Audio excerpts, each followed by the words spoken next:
Hitz egiten ari ginen gaiaz galetu nahi nizun, kurioso xamarra iruditzen zaigulako besteak beste, 3.800 milioi euro bideratu ditu dagoeneko Europar Batasunak bakea babesteko izena duen funtsetik. Urdi xamar geratzen zaigu batzutan erakundea, baina diru horrek eta kopuruak bereziki harreta pizten du.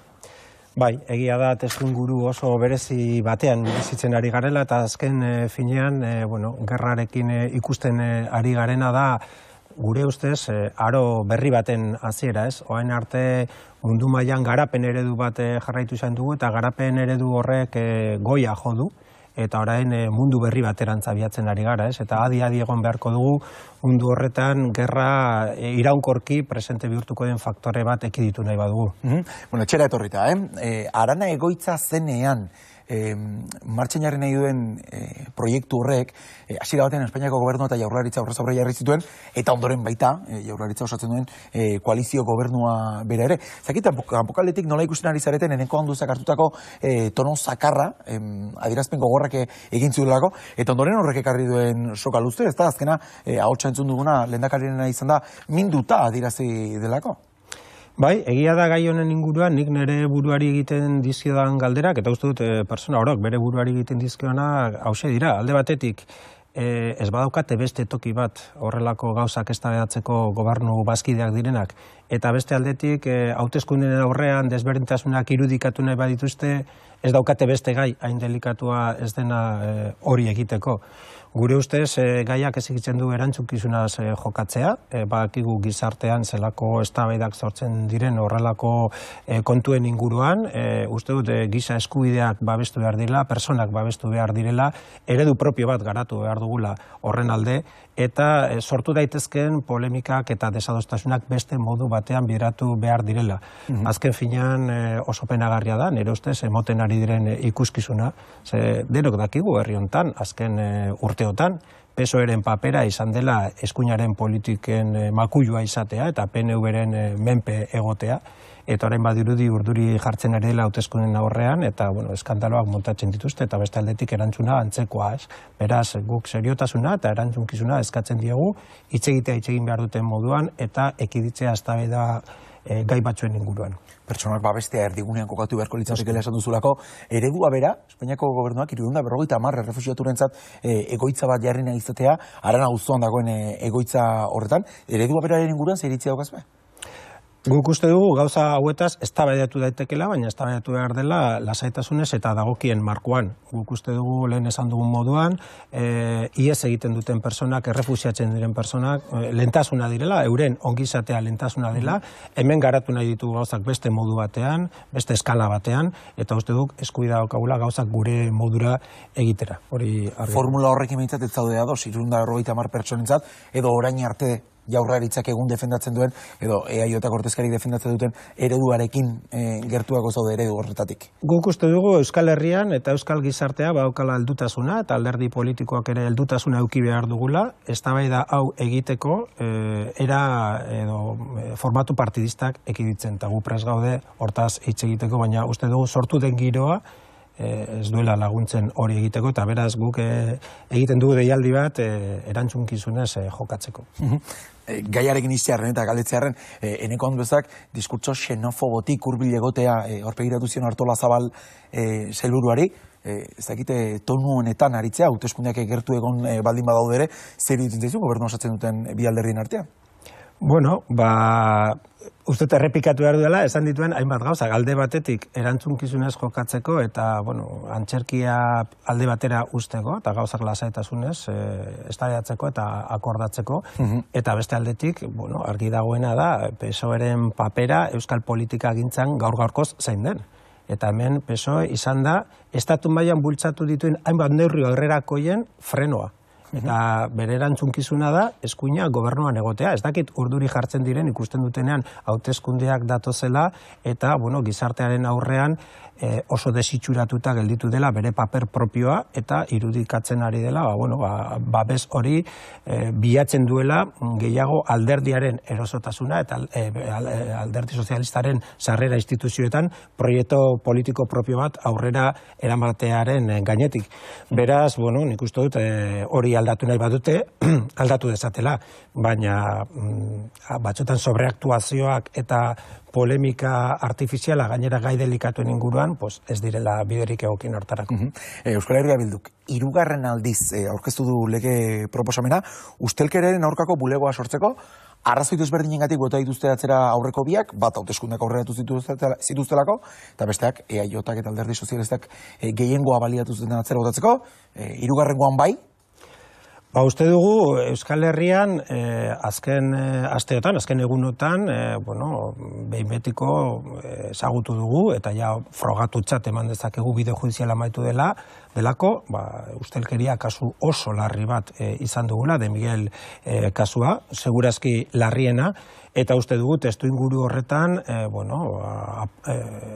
neurriak hartzeko unea da, ez da soilik adierazpen batzuk egiteko unea, eta guk eskatzen diogu gobernuan dauden alderdiei, benetan orain onartzeko neurri praktiko bat hartzea ustelkeriaren kontra. Gobernuaren partetik eta bereziki PNV-ren partetik esan digute hori ez zela alderdiaren arazo bat edo alderdiaren ustelkeri kasu bat, eta egia da alderdiaren finanzazioa ez dela egon, baina alderdia izan da ustelkeria aurrera eramateko tresna. Pertsona hauek alderdikideak ziren, De Miguel auzian epaitutako eta zigortutako pertsonak alderdiaren parteak ziren, alderdiaren bidez eskuratu zituzten postu batzuk instituzioetan, eta hortaz baliatuta ustelkeria trama bat aktibatu zuten. Uste dut PNV apaltasunez erantzun behar duela, eta neurri praktikoak ere asumitu behar dituela, benetan ustelkeriari aurre egin nahi badiogu. Eta duzu oraingoan bulego horren sorrera baliatu lezakela sententzia hori irmoa izateak, izango zen neurri egoki bat eta nolabaiteko damuketa edo erantzukizunak asumitzeko keinu bat onartzea, instituzio hau martxan jartzea.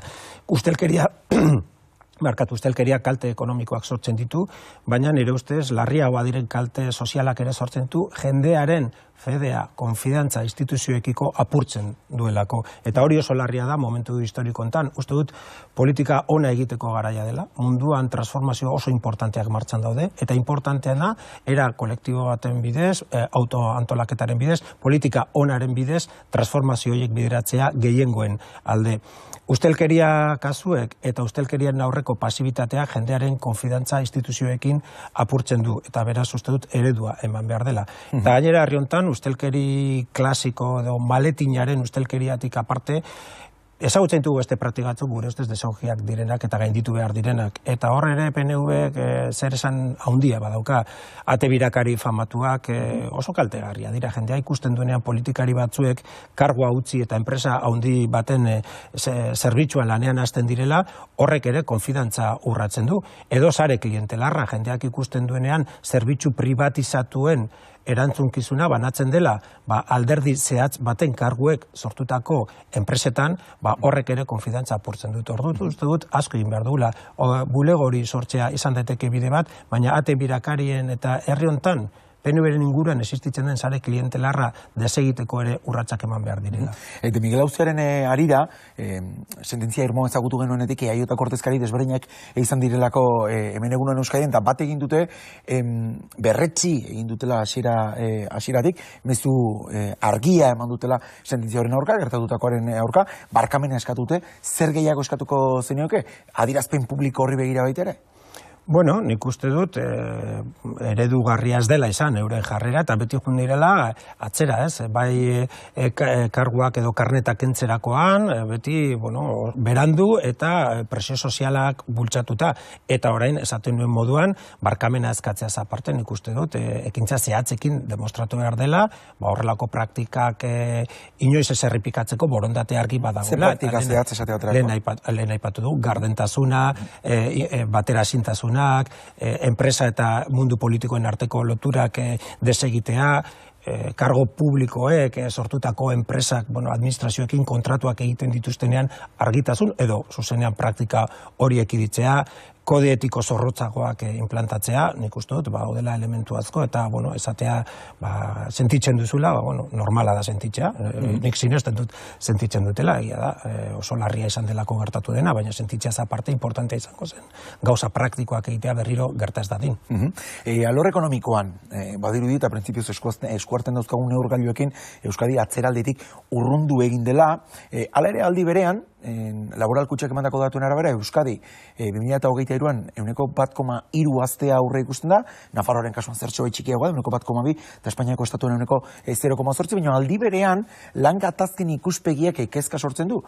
Garbinaren buruk esaten zigun, datozen hilabetetan 30 sektore desberdinetan mobilizazioak aurre ikusten direla. Zein da egoeraren testu inguruan zuretzat? Bai, enfoke ezberdinetatik heldu diezaiokegu gaiari. Alde batetik, langabeziari dagokienez, datuak onak edo ontzat jo daitezke gure testu inguruan, baina bergoratu behar dugu Euskal Gizartean langabezi tasa altuegia dela Europako parametroekin konparatuta. Eta hemen pizkat hobera edo asko egin du hobera, baina Europan inoizko tasarik bajuena dagoela. Orain nun zentratzen da, besteak beste evoluzio demografikoagatik eta geldik eta ekonomikoa ez dela izan, espero zen bezain handia. Baina kasu honetan korrontearekin goaz eta langabezi tasari dagokionez emaitzak ez dira intxarrak. Baina importanteana dira momentu honetan lan baldintzak, soldatak eta egonkortasuna enpleguan. Eta bizigaren krisi inflazionario honen erdian, uste dugu herri kontua dela soldaten gaurkotzea jendea pobretzen ez jarraitzeko. Ze jendea pobretzen ari da, gero eta pobreagoa gara Euskal Herriko langileok. Eta horren aurrean ikusten dugu ere isiltasun itzela gure gobernuaren partetik, Eusko Jaurlaritzaren partetik eta Euskal instituzioen partetik. Jendea pobretzen ari den bitartean, langileak behartuta daude mobilizazio propioak aktibatzera, lan hitzarmen duinagoak eskatzeko eta soldaten gaurkotzeak eskatzeko. Eta justua dena eta ezinbestekoa dena eskatzen ari diren bitartean, triste iruditzen zaigu instituzioek bizkarra emotea eta ez bultzatzea akordio duinak eta akordio justuak jendeari dagokiona aitortzeko, hau da, prezioak igotzen direnean soldatak ere igotzea. Hori ez bada egiten, jendea pobretzen ari da, eta hori gertatzen ari da, zoritxarrez, instituzioen isiltasunaren aurrean. Eskumena Madriden dago, baina Euskal Sindikatuak izan dira maigainean gutxiengo soldata Euskadin behintzat, eta bizitzaren kostua kontuan hartuta, 1.200 eurokoa behar lukela esan dutenak. Bai, guk ez daukau eskuduntza adibidez, eta askotan soberaniari buruz hitz egiten denean, esaten du, horrek ez dauka zerikusirik jateko gauzekin, bai, soberania eta non erabakitzen den ere eragina dauka jateko gauzekin, eta hemen eukiko bagenu gaitasuna soldata minimo bat finkatuko genuke soldata minimo bat proportzionala gure errenta mailarekin eta gure bizitza kostearekin. Kontrakoak esan nahi duena da, estatu mailan ezartzen den soldata minimoa berez, estatu maila minimoa baldin bada eta eskasa baldin bada, Euskal Herrian bizi maila altuagoa denez, pobreziaren parametroetan sartzen da. Guk askotan eskatu dugu, adibidez, eskuduntza zuzena ez badago, bentsat, Jaurlaritza eta instituzioen partetik bultzatzea akordio bat aldeen artean, hau da sindikatuen eta patronalen artean, 1.400 eurotik berako soldatarik ez jasotzeko lan hitzarmenetan. Eta gobernuak beste aldera ere begiratu du, proposamen mai gainean dago. Ez litzateke izango lege bat, ez litzateke izango loteslea, baina aldek horrela erabakitzen badute, izango zen zoru bat, akordatutako zoru bat, hemen adibidez soldata minimo propioa edukitzeko de facto bada ere. Baina Jaurlaritza gauza horren aurrean, pentsatzen du, merkatuko indarrek antolatu behar dutela lan harremanak, eta agerian ez denean izkutuan, beti patronalaren interesen alde lerrokatzen da. Orain ikusten ari gara, Bizkaian 50.000 langile eragiten dien metalaren gatazkan, lan hitzarmenaren berritzearen inguruko gatazkan, nola Jaurlaritzari kostatu zaio 6 hilabete zerbait egitea eta egin behar izan du langilek hala eskatu dutelako, eta egin duenean ere epelkerietik izan da ere. Eta ez dakit hor gainera, Gipuzkoako metalean ere lan hitzarmena berritzatu kontentzaie, abenduaren 31an bertan bera geratu zelako, eta itxura dauka norabide beretsua ez ote duen hartuko. Hala ere, demora maitzen ari segulako, bizkor energia berriztagarri buruz ere galdetu nahi dizut, Labartza eta Azazetako parke eolikoetan 2024-2025 lanak martxan jartzea aurre ikusten duelako Tapia sailburuak, eta estrategia hori defendatu duzue, energia berriztagarrien aldeko apustuak behar lukela, baina zer iritzia daukazue, parke horiek indarrean jarriko direla, eta antzeko proiektuak ere oraindik bidean daudela. Bueno, nik uste dut, Euskal Herria Bilduk argi utzi du, energia berriztagarrien alde gaudela, baina zoritxarrez oso abiapuntu eskasean gaude. Eta berriro ez da obsesioa, baina gauzak testuinguru batean kokatu egin behar dira. Azken hamarkadatan gobernuan egon den EAJak ez da gai izan estrategia antolatu bat egiteko eta hori adosteko eta aurrera emateko. Abiapuntua da energia berriztagarrien garapenean atzean gaudela. Eta bapatean, ikusten denean mundu mailan horren aldeko apostu bat egin behar da, dana korrika eta presaka egin nahi da. Guk uste dugu, energia berriztagarrien garapena egin behar da, baina beti baldintza batzuekin. Alde batetik, era antolatu eta ordenatu batean, hau da, jendeak ezin du percepzioa auki txanpiñoi moduan ateratzen direla proiektuaz, eta segatik hemen eta ez hor, egin behar da era antolatu batean, egin behar da elkarrizketa eta konsensu soziala bilatzen, eta egin behar da kontrol publikoaren menpe. Nik uste dut, baldintza hoiek emoten badira, gizartearekiko elkarrizketa aktibatzen bada, jendeak ulertuko duela energia berriztagarrien garapena egin behar dela. Bueno, oraindik lan asko daukazu esku artean, baina begira pentsatzen dut maiatzaren 28 jarritere bai, Euskal Herria Bilduren hautagaia izango zarelako Bizkaiko aldun nagusirako, eta egia esan ez dakite inkestak begiratzeak apur bat desmotibatu egiten zaituen, EAJ gehiengo absolutetik oso hurbil adierazten dutelako inkesta batzuk, nola ekiten diozu erronkari? Guk uste dugu alderdiaren perspektibatik Euskal Herria Bilduk inoizko emaitzarik onenak lortuko dituela Bizkaian eta gai izango garela irudikatzeko eta ordezkatzeko alternatiba integral bat gobernu ezberdin bat egiteko. Eta beste aldetik Bizkaia ikusten dugu atzean gelditzen ari dela, garai batean Bizkaia izan zen liderra Euskal Herrian eta inkluso estatu mailan sektore ekonomiko garrantzitsuenetan eta uste dugu eredu ekonomikoren faltaren ondorioz atzean gelditzen ari garela. Beraz uste dugu Bizkaia bultzada berri bat behar duela, industria bokazioa berreskuratu behar dela, industria aurreratuan eredu berri bat aktibatzea, eta Bizkaiaren aniztasuna aintzat hartzen duena, eskualde ezberdinetako beharrak aintzat hartzen dituena, eta uste dugu hori bultzada politikoaren ondorioz lortu behar dela. Eta beste aldetik mundu mailan emoten ari diren transformazioen aurrean, Bizkaien eskuduntza oso garrantzitsua daude. Fiskalidadetik aurre egin zaio aberastasunaren banaketa bidezko bati, garraio munduan paradigmak aldatzen ari dira, eta hemen jarraitzen dugu errepideak egiten beste toki batzuetan paradigma berri horretan sostenigarritasun paradigmaren inguruan mugikortasun ereduak bultzatzen diren bitartean eta zaintza arloan ere zer esan, gero eta nagusiagoa den gizarte batean zaintza gero eta garrantzi handiagoa dauka eta gaurko eredua privatizazioan oinarritzen den bitartean uste dugu eredu publiko komunitari bat bultzatu behar dela. Beraz, ilusio handia alderdiaren perspektibatik, baina ilusio handiagoa da uste dugulako Bizkaian gauzak aldatu daitezkela, gauzak hobetu egin daitezkela eta potentzial izugarria daukagula. Aurkari izango dituzunekin, ia dagoeneko elkarrezketarik edo izan duzun galdetu nahi nizun, harremanik bagote daukazun? Bai, eta bueno, oso impresio hona atera dut, uste dut oso pertsona mailan oso persona jatorra dela, oso prestatua dela, eta bueno, uste dut oso lehia garbi eta dotorea izango dugula. Zuk dagoeneko aurrekari moduan Etxanobe Andrea jarri duzulako. Barkatu? Etxanobe Andrea gatik esan didazulako? Bai. Aurkarin gatik oroar galdetzen izun. Bueno, bai, Etxanobe Andrearekin, bai. Egon gara, egon ja hainbat plenotan, batza Gernikako juntetzean, eta hainbat ekitaletan kontzitu gara, eta bueno, harremana daukagu eta horrela izan behar duela uste. Hor, eta bizkor galdetzen dizulako, eta egungo Bizkaiko Foru Aldundiak azpiegitura garrantzitsu askoren erronkare magainen daukalako. Urdaibaiko Guggenheim da horietako bat. Norabide aldaketa bat ekarriko luke zu buru izango litzateken politika batek? Bueno, Aldundiak bera egindako inkesta batean, pasaden astean Bizkaiko gizarteak argi utzi zuen zeintzuk zen gure lehentasunak, ez? Garraio publikoa, zaintza, eta gero mako proiektu hauek atzean gelditzen dira, ez? Ez dakit Busturialdean askotan egon azken hilabeteotan, aurre kanpaina girontan, jende ezberdinarekin hitz egiten, eta Busturialdean behar dena da, eredu sozioekonomiko berritua, eta baita ere industria aurreratuaren presentzia. Uste dut diputazioak eta orokorrean EAJ, bai Bizkaia mailan, bai Bilbon bereziki, turistifikazioen aldeko apostu bat egiten ari dela, eta egia da gauza batzuk oso ikusgarria badira ere, Abando Ibarrako eredua, edo Guggenheimena, eta oso polita badira ere, konparatuta lehen zegoen gune industrialarekin, baina azken finean turistifikazioak ez dio erantzuten herrialde honek dauzkan beharrei.